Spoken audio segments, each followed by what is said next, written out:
to you all, and welcome to the Black Box Theater. Tonight we will be performing a beautiful play for you guys, Crucible Unbound. We're also proud to announce that this Monday and Tuesday, the 7th and 8th, we're having open auditions, so any aspiring actresses, any inspiring actors, come on out and audition for the fall semester play, which will be Moliere's Imaginary Invalid. Now that we done said that, we got one rule. Cut off those cell phones. Cut off those pagers. If you don't cut them off, we're going to look for you and we will kill you. Then we will commit suicide just to kill you again. At the very least, we will beat you till you blacker than me. That's a whole lot of people. We did it before, we'll do it again. Last but not least, thank you all for coming out. We ain't got but 50 minutes left to go, so sit back, relax, and enjoy this show.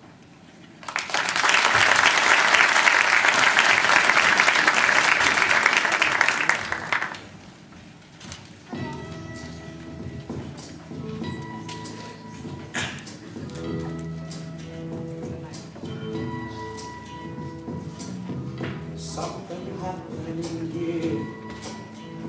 What it is ain't exactly clear. Young people speaking their minds are getting so much resistance from behind. But we stopped. Hey, what's that sound? Everybody look what's going down.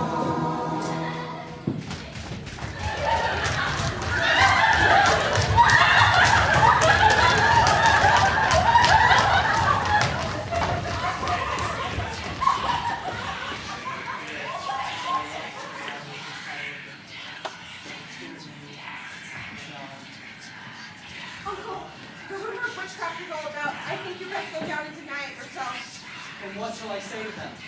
Did my daughter and my niece have discovered dancing like Eden in the forest? We did dance, Uncle. Let me tell them I confessed it. But they're speaking witchcraft. Betty is not there. Abigail, I cannot go before the congregation when I know you've not been open with me. What did you do with her in the forest last night? We did dance, Uncle, and when you left out of the bush so suddenly, she was frightened and fainted, and there's the whole of Now it. look, you child!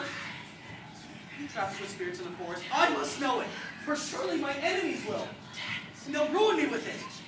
There's a faction that is to drive me from my pulpit. Do you understand that? It were only sport, Uncle. You call this sport? Tell me true, Abigail. My ministry's at stake. My ministry, perhaps your cousin's life. Whatever abomination you've done, give me all of it now.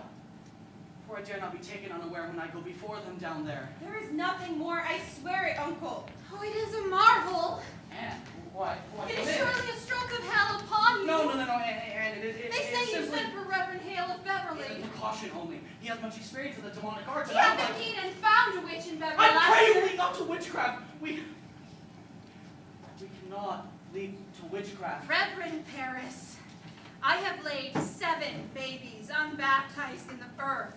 Believe me, sir, you never saw more hardy babies born, and yet each would wither in my arms the very night of their birth. There is a murdering witch amongst us, Mr. Paris, bound to keep herself in the dark. Abigail, were you conjuring spirits in the forest last night? Not I, sir, not I. Tituba and Ruth. Well, now I am undone. You are not undone. Let you take charge here. Wait for no one to charge you, declaring yourself. You have discovered witchcraft. In my own house! Now look you, sir, if you strike out against the devil, the village will bless you for it. Come down, speak to them, pray with them. Yes, I will lead them in a song. If she wakes, you come for me at once. Yes, Uncle. Mercy, you and Susanna go home to Ruth. Do you hear? How is Ruth sick? It's weirdish. I know not. She seems to walk like a dead one since last night. Now look you, if they be question us, tell them we danced. I told them this much already. And what more? He saw you naked. Our Jesus! I just come from the barn. The whole country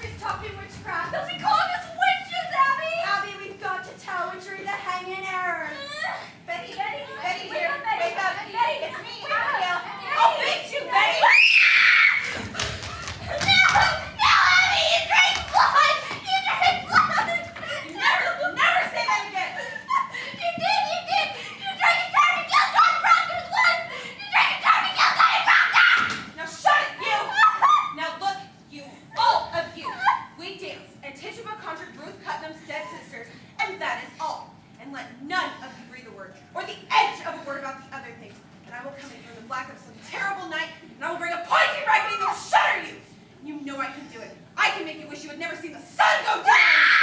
Now sit up and stop this. Be you foolish, Mary Lord? Be you deaf? I forbid you leave the house, did I not? Now get you home, my wife is waiting with your word. We'd best be off. I have my roof to watch. Good morning, Mr. Proctor. The road past my house is a pilgrimage to Salem all morning. The town's local witchcraft. Oh, posh. We were dancing in the woods last night. My uncle left in on us. She took fright is all. Dancing by moonlight? You'll be clapping the songs before you're 20. Give me a word, John. A soft word. I come to see what mischief your elders ruin now. Without mind, Abby. John, I'm waiting for you every night. Abby! You'll put it out of mind. I'll not be good for you more, child. How do you call me child? Abby! I may think of you softly from time to time, but I will cut off my hand before I'll ever reach for you again. Wipe it out of mind. We never touch. Oh, I marvel how such a strong man may let such a sickly You wife. speak nothing of the living. She is blackening my name in the village. She is telling lies about me. She's a cold, sniveling woman, and you'll bend to her. You love me, John Proctor. Whatever sin it is, you love me yet.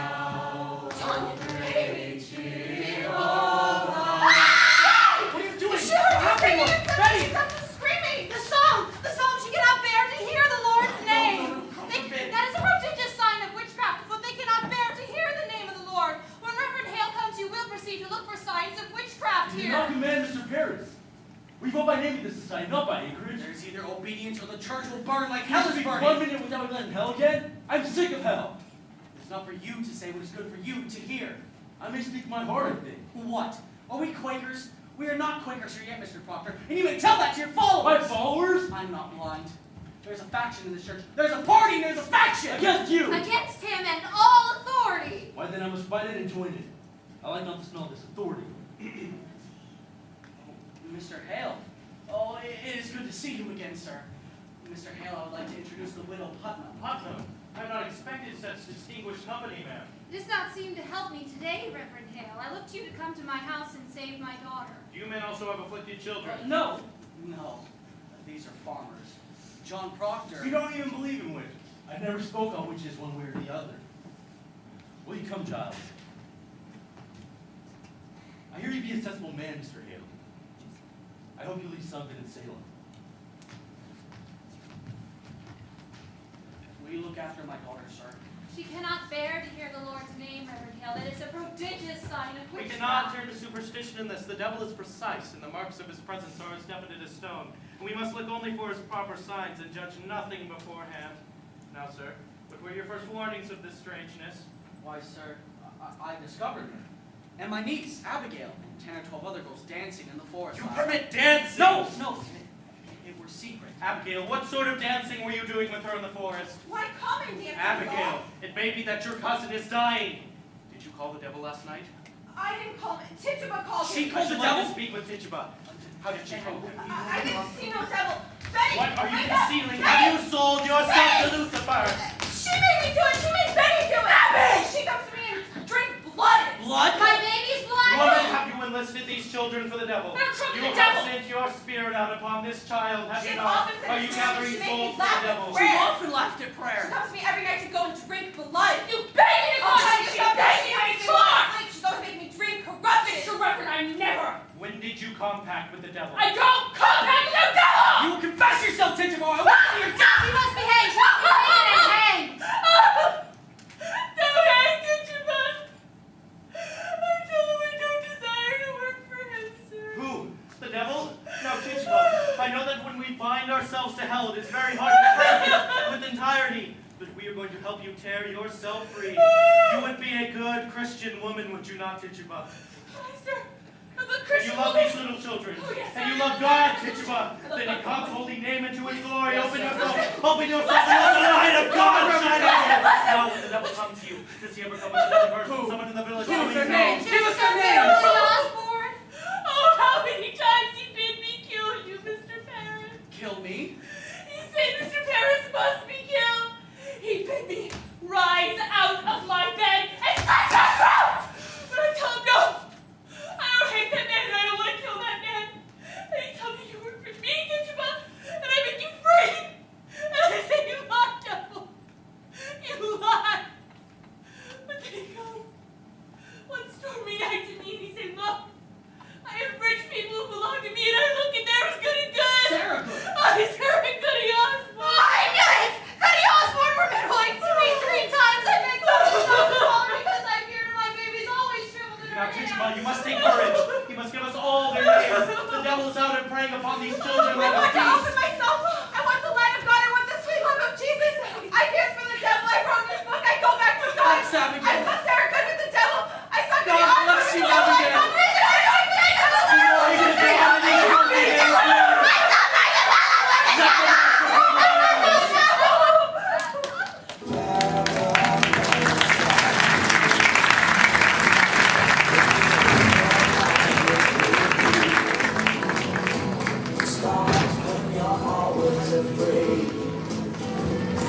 Why did you let her? You heard me forbid her to go to Salem anymore. Well, I forbid her go, which raises up her chin at the daughter of a prince and says to me, I must go to Salem, Butte, Proctor. I'm an official of the court. Court? What court? It is a proper court that I have now. They've sent 3 judges out of Boston, she says, waiting magistrates of the general court, and at the head sits the deputy governor of the province. Why, she's I mad. would but- to God you were. There'll be 14 people in the jail now, she says. And they'll be tried, and the court have power to hang them too, she says. Ah, they never. The deputy governor promised hanging if they'll not confess, John. The town's gone wild, I think. Mary Warren speak of Abigail till she were a saint to hear her. She brings the girls into the court, and where she walks right apart like the sea for Israel. And folks are brought before them, and if Abigail scream and howl and fall to the floor, the person's clapped in the jail for bewitching her. I think you must go to Salem, John. I think so. You must tell them it is a fraud. Ah, it is. It is surely. She said it had not to do with witchcraft, did she not? Ah, she did. She did. God forbid you keep that from the court, John. I think they must be told. Ah, they must. They must. It is a wonder that they do believe her. Well, I would go to Salem now, John. Let you go tonight. I'll think on it. You cannot keep it, John. I know you're right. I shall think on it. Good, then let you think on it. I'm only wondering how many prove what she told me, Elizabeth. If the girl is a saint now, I think it is not easy to prove she's fraud. The town got so silly. She told me in a room alone. I have no proof for it. You were alone with her? For a moment alone, aye. Well, then it is not as you told me. For a moment, I say. The others come in soon afterwards. Do as you wish, then. Woman, I'll not have your suspicion anymore. I have no. You'll not judge me more, Elizabeth. I have good reason to think before I charge for Aunt Abigail. And I'll think on it. Let you look to your own improvement before you judge your husband anymore. I do not judge you. The magistrate that sits in your heart judges you. I never thought you but a good man, John, only somewhat bewildered. Oh, Elizabeth, your justice would freeze fear.